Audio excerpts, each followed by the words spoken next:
కర్నూలులో దుర్గామాత నిమజ్జనం ఘనంగా జరిగింది. తుంగభద్ర ఘాట్లో జ్యోతి ప్రజ్వలన చేసి నిమజ్జనాన్ని మాజీ రాజ్యసభ సభ్యుడు టీజీ వెంకటేష్ ప్రారంభించారు. దక్షిణ భారతదేశంలో ఎక్కడా లేని విధంగా దుర్గామాత నిమజ్జన కార్యక్రమాన్ని 25 ఏళ్ల క్రితం 5 విగ్రహాలతో మొదలుపెట్టామని, ఇప్పుడు 250 విగ్రహాలతో నిమజ్జనం జరుగుతుందన్నారు. నవరాత్రి ఉత్సవాలు విజయవాడ తర్వాత కర్నూలులోనే బాగా జరుగుతాయనే పేరు వచ్చిందని టీజీ వెంకటేష్ గుర్తు చేశారు.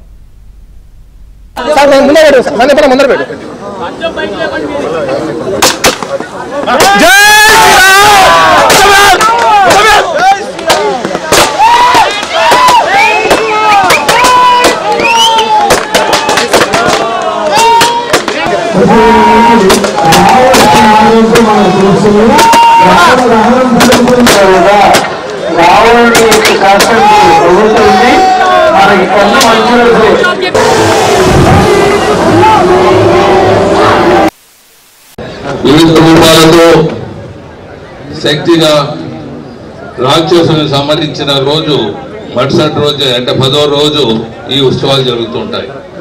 ఈ రెండు ఉద్దేశాలు మనందరికీ తెలియవలసిందేమంటే, మనం చెడుని సంహరించి మంచిని తీసుకొని వచ్చేదే దసరా ఉత్సవాల యొక్క ఉనికి.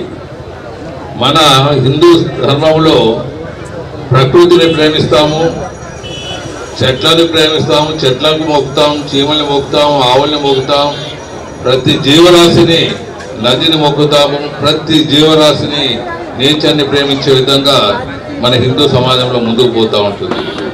హిందూ సమాజంలో మనం ఎవరికి వ్యతిరేకం కాదు, మనం ఎవరి మీద పడం. సో ఒక ప్రశాంతంగా శాంతియుతంగా పోయేదే హిందూ ధర్మం, అది నేర్పించిందే ఆ ధర్మంలో.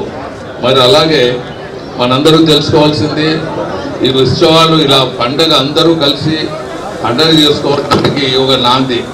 ఇటువంటి పండగ వేలాది మంది, సుమారు 20,000 మంది పైన అంచెలంచెలుగా వచ్చి ఉత్సవంలో పాల్గొంటూ ఈ మహోత్సవంలో వాళ్ళు పార్టిసిపేట్ చేస్తూ ఆనందంతో అందరూ కలిసిమెలిసి దేవుని ప్రసాదాన్ని తీసుకొని ముందుకు వెళ్తున్న ఇటువంటి కార్యక్రమం నిరంతరంగా జరుగుతుంది.